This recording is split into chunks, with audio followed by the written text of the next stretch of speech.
Hi guys, welcome back to my channel. இன்றைக்கி நீங்கள் என்ன ரெசிபி பார்க்க போகிறீங்கன்னா, முருங்கைக்கீரை பக்கோடா தான். ரொம்ப ஈஸியாக வீட்டிலேயே சுலபமாக செய்யலாம். இது பெரியவங்கலேருந்து சின்ன குழந்தை வர விரும்பி சாப்பிடுவாங்க. இது ஈவினிங் ஸ்நாக்ஸ் மாதிரி குழந்தைகளுக்கு செஞ்சு கொடுக்கலாம். இது முருங்கைக்கீரைனா கொஞ்சம் கசப்பாக இருக்கும், குழந்தைங்க விரும்பி சாப்பிட மாட்டாங்க. ஆனால் இந்த மாதிரி மெத்தடில் செஞ்சு கொடுத்தா குழந்தைங்களாம் நல்லா விரும்பி சாப்பிடுவாங்க. இந்த ரெசிபியை எப்படி செய்கிறதுன்னு பார்க்கலாம். வாங்க வீடியோக்குள்ளே போகலாம். நான் முருங்கைக்கீரை கைப்பிடி அளவு தான் எடுத்திருக்கேன். இதில் காம்பெலாம் நீக்கிட்டு வெறும் லீவ்ஸை மட்டும் நல்லா வாஷ் பண்ணிவிட்டு தனியாக எடுத்து வச்சுருக்கேன். இதை வேற ஒரு பாத்திரத்தில் மாற்றிக்கலாம். 3 பொல்லாரி வெங்காயம் எடுத்து நல்லா குட்டி குட்டியாக நீளமாக கட் பண்ணி எடுத்து வச்சுருக்கேன். இப்போது இதை முருங்கைக்கீரையோடு சேர்த்துக்கலாம். இது கூட வாசத்துக்கு தேவையான அளவு கொத்தமல்லியும் கருவேப்பிலையும் எடுத்து வச்சுருக்கேன். இதையும் இது கூட சேர்த்துக்கலாம். இது கூட கொஞ்சமாக தேவையான அளவு அரைச்சி வச்சுருக்க இஞ்சி பூண்டு விழுது சேர்த்துக்கலாம். இது கூட சிறிதளவு மஞ்சள் தூள் சேர்த்துக்கலாம். கூடவே 1/2 டீஸ்பூன் மிளகாய்த்தூள் சேர்த்துக்கலாம். காரம் எவ்வளோ வேணுமோ அந்த அளவுக்கு நீங்கள் சேர்த்துக்கலாம். இது கூடவே தேவையான அளவு உப்பு சேர்த்துக்கலாம். இப்போது இது கூட கடலை மாவு இல்லாட்டினா ரெடிமேட் பஜ்ஜி மாவு சேர்த்துக்கலாம். தேவையான அளவு சேர்த்துக்கலாம்.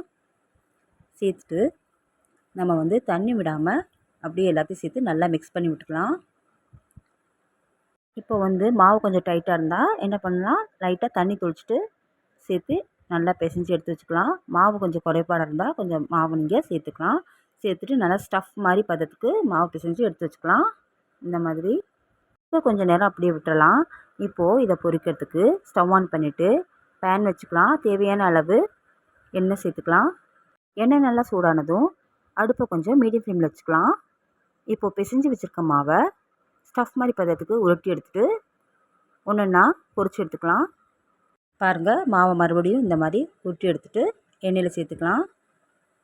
இதே மாதிரியே ஒன்றுன்னா எல்லாத்தையும் செஞ்சு எண்ணெயில் ஆட் பண்ணிவிட்டு பொரிச்சு எடுத்துக்கலாம். ஒரு 5 நிமிஷம் 10 நிமிஷம் கழித்து திருப்பி விட்டுக்கலாம். பாருங்கள், நல்லா வெந்து வந்துட்டுருக்கு. பாருங்கள், நல்லா வெந்து வந்துட்டுருக்கு. இதே மாதிரியே ஒவ்வொன்றா எல்லாத்தையும் சேர்த்து திருப்பி விட்டுக்கலாம். இது வேகிறதுக்கு ஒரு 15 மினிட்ஸ் ஆகும். 15 மினிட்ஸ் கழித்து நல்லா வெந்தக்கப்புறம் பக்கோடாவை நல்லா எண்ணெயில் வடிகட்டிட்டு வேறு பாத்திரத்தில் மாற்றிக்கலாம். பாருங்கள், சுவையான டேஸ்டியான முருங்கைக்கீரை பக்கோடா ரெடி ஆயிடுச்சு. நீங்களும் வீட்டில் ட்ரை பண்ணி பாருங்கள். இது எல்லா குழந்தைகளும் விரும்பி சாப்பிடுவாங்க. இதில் இரும்பு சத்து இருக்குது. அதே போல் குழந்தையெல்லாம் நல்லா விரும்பி சாப்பிடுவாங்க. ஈவினிங் ஸ்நாக்ஸாக குழந்தைய கொடுக்கலாம். நீங்களும் வீட்டில் இந்த மாதிரி ரெசிபி ட்ரை பண்ணி பாருங்கள். உங்களுக்கு பிடிச்சிருந்தால் மறக்காமல் லைக், ஷேர், சப்ஸ்கிரைப் பண்ணுங்கள். கூடவே பெல் ஐக்கானை கிளிக் பண்ணிவிடுங்க.